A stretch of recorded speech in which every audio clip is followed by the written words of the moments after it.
sahabat saya juga suka ngegas soalnya. Oh, suka ngegas. Iya. Wah, berarti pantes klub gitu ya. Iya, pantes klub banget itu.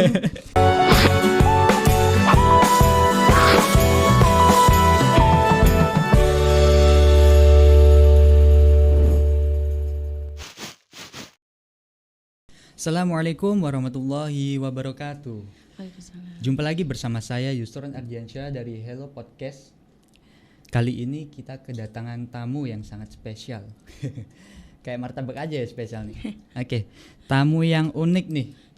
Ini mohon maaf sebelumnya saya manggilnya kakak, mbak, ibu atau tante ya. Panggil nama aja. Oh, langsung sih. nama ya. Iya, nama aja. Biar lebih akrab gitu. Ya. Namanya siapa nih?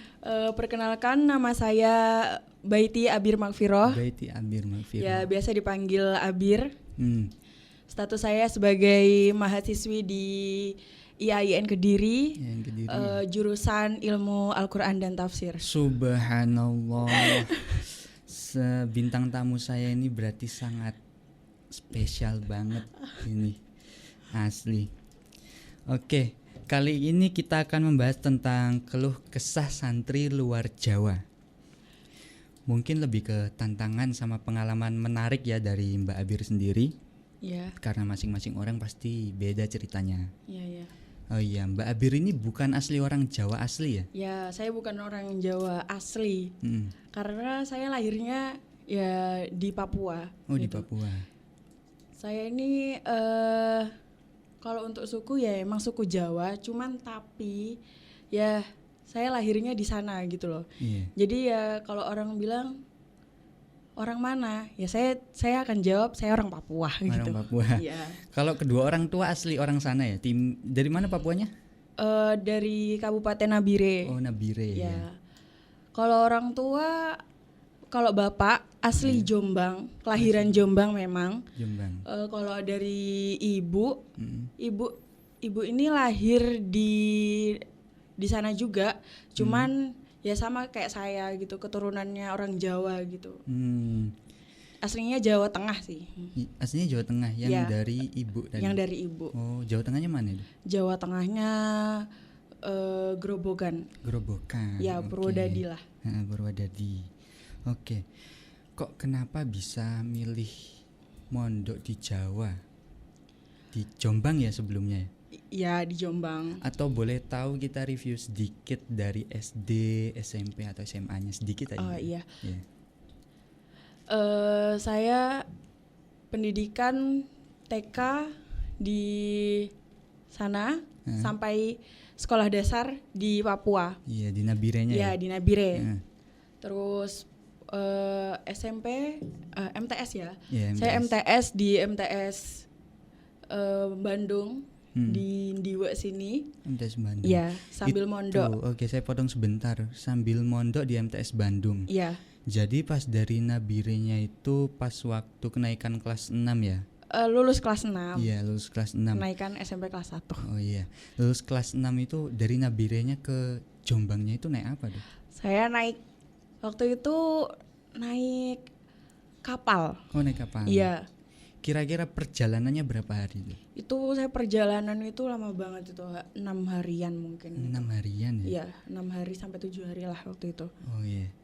Berarti turunnya di Surabaya? Ya, turunnya di Tanjung Perak, Surabaya. Tanjung Perak. Habis itu dari Tanjung Peraknya ke Jombang Naik mobil. naik mobil. Iya. Charter Oh, itu? bukan. Bukan. Naik bis saya. Naik bis? Iya, itu awal pertama kali saya naik bis itu di situ. Di Ya, Jawa? di Jawa. Oke. Karena di sana kan nggak ada bis gitu. Adapun bis itu kan apa ya, kayak bisnya dinas gitu loh, bisnya dinas perhubungan gitu, yang nggak semua orang bisa naik gitu. Kebetulan juga saya kan juga sempat tinggal di Papua juga Oh ya. iya, Kalau daerah bis mana? itu kan aku di Jayapuranya. Oh. Di Jayapuranya, jadi ada di sana itu bis Damri gitu. Di sana ada juga di Nabire. Ya, ada juga seperti Ada. itu. Cuman baru beroperasi, saya tuh baru lihat itu akhir-akhir ya ketika saya SMA sih, itu baru beroperasi lagi tuh. Jadi baru lihat ya. Baru lihat ya. Iya. Oke. Tadi sampai di pelabuhan ya. Ya. Di pelabuhan terus Di sini ada keluarga nggak sih di Jombang itu? Ada keluarga dari bapak. Dari bapak? Iya. Yang di mana tuh tempat tinggalnya? Di Ngoro. Ngoro. Iya. Oh berarti dari pelabuhan itu langsung ke Ngoro ya Iya. tinggalnya. Langsung ke Ngoro. Nah dapat channel mondok di MTS itu di mana? Jadi Pak Yai saya yang sebelumnya ini, yang waktu saya MTS ya, itu pernah mengisi acara Ramadan. Jadi bukan acara, mengisi ceramah Ramadan selama bulan puasa 1 bulan penuh di masjid dekat rumah saya. Oh. Seperti itu. Itu kiai yang dari MTS. Ya, kiai waktu saya MTS itu. Pengasuh pondok yang Iya. dulu sempat ditinggali ya. Iya. Tempat mondok di sana. Iya. Oh berarti ngisi ngaji di dekat tempat tinggal mbaknya yang di Nabire. Iya, sempat ngisi ceramah. Berarti Kan- kenal. Jadi lanjut. gini, kalau di sana itu kalau setiap bulan Ramadan sebelum mulai acara tarawih itu selalu ada ceramah gitu. Sebelum taraweh. Iya, selalu ada Oh. ceramah gitu. Kalau aku itu sempat menanginya itu gini, kalau di tempatku modelnya sebelum sholat witir apa namanya ya? Ada ceramahnya. Kalau saya sebelum sholat tarawih sih. Sebelum Jadi sholat tarawih. setelah sholat isya, terus ada pengumuman infak masjid itu terkumpulnya berapa, terus habis itu baru ceramah gitu. Oh, oke. Habis dari Ngoro, rumah dari keluarga bapak ya, Ya, dari keluarga bapak itu langsung di situ mondok di MTS langsung daftar ya? ya. Oh langsung daftar. Belum sampai 1 minggu saya itu di rumah. Mm-mm. Itu saya langsung didaftarin di pondok dan langsung dimasukin ke pondok. Langsung dimasukin. Iya. Itu pas waktu perjalanan ke Jombangnya itu sama kedua orang tua atau gimana? Enggak, saya cuman bertiga. Saya, teman saya, sama bapak saya. Temannya juga mondok Di sama satu pondok sama saya satu juga. pondok juga. Iya. Berarti yang kiainya itu pengasuh pondoknya ya? Iya. Pengasuh pondok. Nama pondoknya apa kalau boleh tahu? Safinatul Huda Bandung di Jombang. Oh, Safinatul Huda. Iya. Tepatnya di mana itu? Ini belakangnya apa? Belakangnya Balai Desa Bandung. Masuk ke mana ya? Utara sekitar 100 meteran mungkin. Sekitar 100 Iya. meteran. Nah, kalau menurut Mbak sendiri mondok di situ enak gak sih kira-kira? Di mana-mana mondok tuh sama saja ya, Mas ya. Oke. Tergantung ininya sih, tergantung anaknya juga Oh, ngerasa tergantung. nyaman atau enggak. Kalau saya sih ya selama ini yang rasanya ya nyaman-nyaman saja gitu. Buktinya saya juga di situ sampai lulus MTS. Alhamdulillah. Ini bicara tentang mondok dari luar Jawa. Itu kalau setahuku mayoritas itu paksaan dari kedua orang tua bukan keinginan. Kalau Mbak sendiri itu gimana? Kalau saya sih nggak ada unsur paksaan ya. Karena kalau saya emang dari kepingin sendiri gitu loh. Kepingin sendiri. Iya, kepingin awalnya tuh karena kepingin jauh dari orang tua gitu. Pengen Soalnya jauh. tuh aku tuh anaknya pemalas kan ya. Malas disuruh-suruh gitu Oke. kan. Iya. Malas disuruh sama orang tua gitu kan. Jadi aku pengen jauh dari orang tua biar gak disuruh-suruh gitu. Nah. Akhirnya jalan satu-satunya tuh bapak itu sempat nawarin gitu. Jadi sebelum saya kelas 6 lah, itu bapak udah gimana mau mondok tah gitu. Ya nggak masalah sih ya gitu. Cuma ditawarin tapi tidak dipaksa kan. Iya. Nah dari situ setelah kelulusan akhirnya ya saya berangkat gitu. Oh, setelah lulus langsung berangkat. Ya. Terus kalau pertama menjadi santri di Bandung itu merasa terpojokkan nggak kira-kira? Maksudnya itu kayak gini, ngerasa insecure gitu, nggak bisa sama kayak teman-teman santri yang lain di pondok itu, nggak bisa sebanding gitu. Contoh kayak mereka kan udah memang di Jawa terus belajar ilmu agama, pasti kan pandangan orang kalau dari luar Jawa gitu kan, waduh mereka hebat-hebat nih, di Jawa pasti ngaji terus. Kamu merasa insecure nggak di situ? Kalau saya sih insecure-nya juga enggak kok. Saya sama-sama bisa ngaji. Oh, berarti ya dari kecilannya di sana ngaji terus. Ya kebetulan ibu saya juga seorang guru mengaji gitu. Oke. Berarti nggak ada kendala ya untuk. Nggak ada. Iya. Cuman untuk mungkin ya masalah sosial aja sih kalau sama teman-teman kayak gitu. Itu maksudnya gimana itu masalah sosial? Ya awalnya tuh apa ya, kayak mereka tuh menganggap saya tuh rendah gitu loh, kayak ini anak kayak apa, intinya tuh nggak cocok lah sama mereka gitu, hidup bareng sama mereka kayak gitu. Saya pernah dalam posisi seperti itu sih, kayak dibedakan sama mereka gitu. Ya awalnya saya sempat nangis gitu, tapi terus dimotivasi sama orang tua saya kayak kamu nggak boleh gitu terus gitu. Jadinya ya di situ saya bangkit dan ya akhirnya saya betah gitu. Alhamdulillah. Pas waktu itu termasuk pembulian juga ya? Ya, pas termasuk. waktu dibully itu sempat kedengar sama ustadzahnya nggak itu? Kebetulan itu saya waktu itu ya pondoknya masih kecil ya, jadi saya tempat tidurnya itu saya masih bahasanya ikut dalam gitu loh, ikut rumah Pak Yai gitu. Ya mungkin nggak sempat kedengaran sih itu. Nggak sempat kedengaran. Iya. Kok berarti tinggal tidurnya itu nggak di pondoknya tapi di dalamnya? Iya, di dalam, karena waktu itu belum punya bangunan buat santri putri gitu. Oh, berarti pondok putrinya termasuk baru? Iya, saya angkatan pertama. Angkatan pertama, yang meresmikan ya? Angkatan pertama perempuan, apa pondok putri Iya, gitu. pondok putri ya. Iya. Nah, waktu ada kendala nggak sih waktu belajar? Kan di situ ada bukan pelajaran, pengajian maknani ya biasanya. Iya, pengajian kitab lah. Pengajian kitab dan maknaninya pakai tulisan pegon. Itu ada kendala nggak sebelumnya itu? Ya kendala pasti ada ya. Tapi dari Pak Yai juga nggak begitu itu ya. Pokoknya cuman bilang sebisanya aja maknani gitu kan. Pakai bahasa Indonesia tulisan apa sih namanya, Latin ya? Iya, pegon. Oh, pakai tulisan biasa Latin. Bener Latin. Di maknani pakai Latin juga nggak apa-apa, belajar gitu. Saya pun belajar tulisan pegon itu di sekolah, bukan di pondok, karena pondok saya kan pondok tahfidz ya awalnya gitu. Terus juga masih angkatan pertama, jadi kan ya belum begitu aktif lah kegiatan-kegiatan yang mendukung itulah, mendukung program-program itu. Terus awal dari Papua sana ke Jombang berarti belum bisa sama sekali bahasa Jawa ya? Ya, belum bisa. Sama sekali. Ya, sama sekali belum bisa. Cuman kalau orang ngomong pakai bahasa Jawa, saya bisa tahu artinya gitu. Cuman saya nggak bisa untuk membalasnya lagi. Gitu. Nah, kalau bahasa yang dari kitab kan itu maknanya kan pakai Jawa kuno. Iya. Itu pertama denger itu nggak ada pertanyaan di dirinya, ini apa ini gitu. Ya awalnya juga sempet kayak ini apa, kok saya di sana nggak pernah belajar kayak gini, kok nggak maksudnya harusnya kan kayak seenggaknya tuh pernah denger gitu kan. Nah, iya, betul. Tapi kalau di sana kan memang sama sekali aku nggak pernah denger gitu loh. Jadinya ya terus akhirnya sama aku nanya sama ke mbak-mbak yang lebih senior gitu ya. Ya nanya, akhirnya di situ dijelasin, gini ya, ya seperti itulah gitu.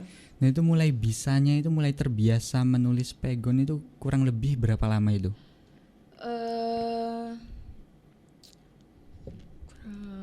Berapa ya? Dari MTS itu sampai sekarang pun sebenarnya aku juga belum bisa sih. Belum terlalu. Ya belum terlalu lancar lah gitu. Ya, masih belajar lah. Masih belajar juga. Iya. Oh ya, karena di situ konsentrasinya tahfidz ya. Ya, konsentrasinya tahfidz gitu. Jadi ya nggak begitu itulah sama kitab gitu kan. Ya. Oke. Kendala bahasa. Kalau bahasa Jawa, bisanya bahasa Jawa itu mulai bisa adaptasi dari kapan itu? Maksudnya? Kan dari Papua ke Jombang itu belum bisa kan? Ya. Nah itu butuh adaptasi biar bisa kita keluarin bahasa Jawanya, nerima orang ngomong bahasa Jawa juga. Itu kira-kira mulai bisa nangkep seluruhnya itu berapa lama? Hampir mungkin setengah tahun lah. Setengah tahun. Iya. Dihitung dari MTS kelas 7 sampai? Ya semester 1 selesai gitu. Semester 1 selesai. Iya. Cepet banget berarti ya? Karena kan udah punya punya basic lah kayak gitu. Udah paham gitu, tinggal cara ngomongnya aja gitu. Jadi kan ya mulai belajar gitu. Mulai belajar. Ya jadi kan cepet gitu. Oh iya, Aku dengar itu Mbak Abir di Jombang kayak itu ya, udah punya sahabat deket yang kayak keluarga gitu. Ya, Itu kok bisa kenal itu waktu kapan ini? ya dia teman ini. Oh sebelumnya perkenalkan namanya ya. Iya, boleh. Namanya kalau mungkin biasa orang manggil Albi ya, kalau saya manggilnya Nabila. Oh, Nabila. Heeh. Heeh. Dia teman saya di MTS waktu itu. Cuma sebenarnya kita awalnya juga nggak begitu dekat banget gitu loh.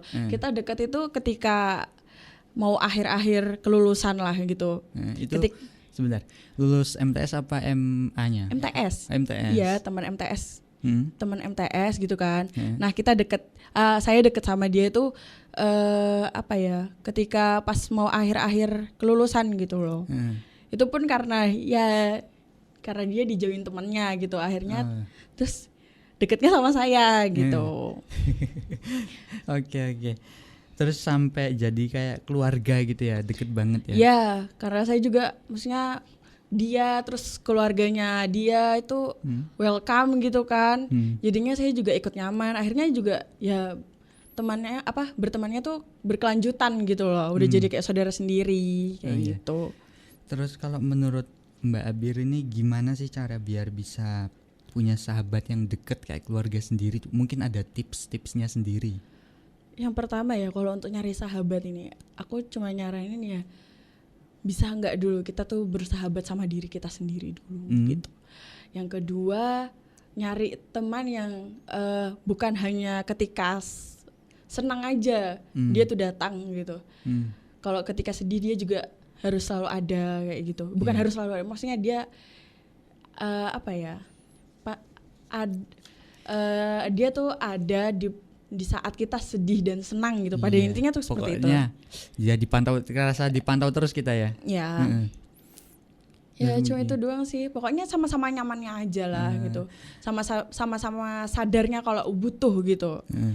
Berarti beda budaya bukan berarti kita dibatasi sama pertemanan ya. Terus kalau menurut Mbak itu kendala dan tantangannya apa menjadi santri di Jawa? Kendala ya. Mungkin kan kalau santri luar Jawa masuk ke Jawa itu belum, yang mayoritas ya ini, menurut saya itu bahasa Jawa kromo yang halus itu kan belum bisa atau kurang menguasai gitu. Itu salah satu juga. Salah satunya juga itu. Ya salah satunya itu tadi bahasa kromo ya gitu. Kita kalau mau ngomong sama Pak Yai juga kan kadang tuh harus pakai bahasa kromo ya gitu. Jadi ya saya juga ya belajar sedikit-sedikit lah. Tapi sampai sekarang sih ya dikit lah bisanya kalau untuk bahasa itu. Terus yang untuk kedua, aku ngerasa tantangan itu masalah sosial lah, kayak cara berbicara gitu. Itu tantangan banget buat saya yang kita nih kan hidup di Papua ya gitu. Cara bicaranya kita ini kalau orang ngedenger tuh kayak orang yang ngegas gitu. Kalau orang-orang sekarang tuh bilangnya ngegas gitu kan. Itu tertantang banget, kayak anak-anak teman-teman saya tuh gampang sakit hati gitu. Ketika saya ngomong tuh nada saya terlalu tinggi tuh mereka langsung kayak, bisa nggak kayak nggak usah ngegas gitu. Padahal tuh udah tingkat kehalusan saya menurut saya ya kayak gitu. Jadi mulai belajar buat ngomongnya tuh nadanya diturunin kayak gitu. Ya tantangannya tuh ya cuman itu doang sih kalau menurut saya gitu. Ngadepin teman yang kadang tuh gampang sakit hati gitu ya. Mungkin karena hatinya mereka lembut gitu loh. Terbiasa ngomong yang halus-halus gitu. Ketika ngedenger saya ngomong mereka langsung kayak sakit hati kayak berarti gitu. Waktu refleks dari temannya sikapnya kayak gitu sempat kaget juga ya? Ya saya sempat kaget gitu. Oh mereka gak bisa diajak bicara yang gini ya gitu. Saya tuh sampai belajar tuh mungkin sampai sekarang pun saya belum bisa untuk menurunkan nada bicara. Oh, lah itu karena apa? Ya karena emang kan bawaan dari kecil ya. Bawaan. Ya kan kita dari kecil sosialnya di sana seperti apa gitu kan. kan lama di sana gitu loh.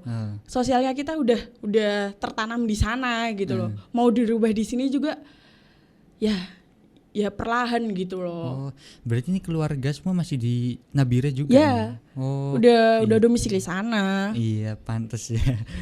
Mungkin nanti bisa pelan-pelan ya belajar sama sahabatnya tadi. Oh, Berarti ini kadang sahabat saya juga suka ngegas soalnya. Oh, suka gas. Iya. Wah, berarti pantes klub gitu ya. Ya, pantes klub banget itu. Aduh. Salah satu orang yang kuat berarti sahabatnya nih. Oh iya. Terkuat di muka bumi Terkuat mungkin. di muka bumi. Oke. Boleh kasih kesan dan pesan gak untuk teman-teman di luar Jawa biar pada lebih nggak kaget gitu. Bahasa, waduh aku nggak bisa bahasa kan, pasti pemikiran mereka gitu kan. Nggak bisa bahasa. Nanti aku gimana di sana? Jadinya biar mereka itu bisa relax. Ada pesan tips-tips mungkin. Kalau untuk masalah bahasa ya, atau di luar bahasa lain kayak tips-tips buat yang lain gitu. Kalau saya sih ya enjoy aja gitu loh. Nikmatin apa yang ada gitu. Gak usah takut masalah bahasa gitu. Terus juga rata-rata anak di sini juga pada bisa bahasa Indonesia ya. Jadi gak usah takut untuk masalah masalah terkendala bahasa gitu. Terus ya kesannya sih ya mondok tuh enak sih. Mondok itu enak. Mondok itu enak. Nah, enaknya gimana nih? Kita tuh bisa ketemu dengan teman-teman dari daerah lain gitu kan. Bermacam-macam suku, terus bermacam-macam sifat dari anak-anak itu sendiri, dan di situ kita bisa belajar kayak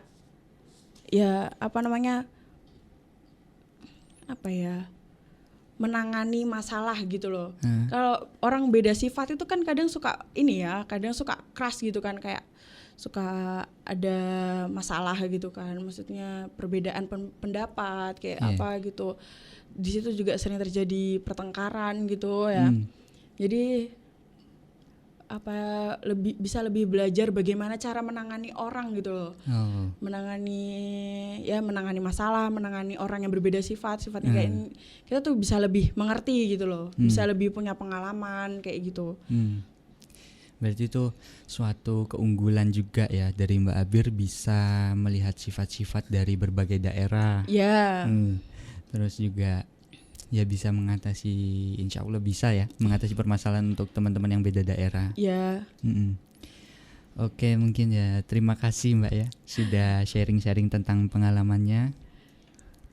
Jadi untuk teman-teman yang mau sekolah di luar tempat tinggalnya tidak apa-apa ya. Ya tadi ada pesan juga dari Mbak Abir, tidak usah takut sama kendala bahasa. Karena apa, di sana itu kita bersama-sama, apalagi kalau mondok itu seru katanya Mbak Abir tadi ya. Dan seru banget. Oke, terima kasih Mbak Abir. Sama-sama. Semoga kita doakan ya, semoga Mbak Abir juga lancar proses belajarnya sesuai dengan harapan-harapan yang sedang ditempuh. Terima kasih. Sama-sama. Iya, salam usai sudah dari kita Hello Podcast. Wassalamualaikum warahmatullahi wabarakatuh. Waalaikumsalam warahmatullahi wabarakatuh.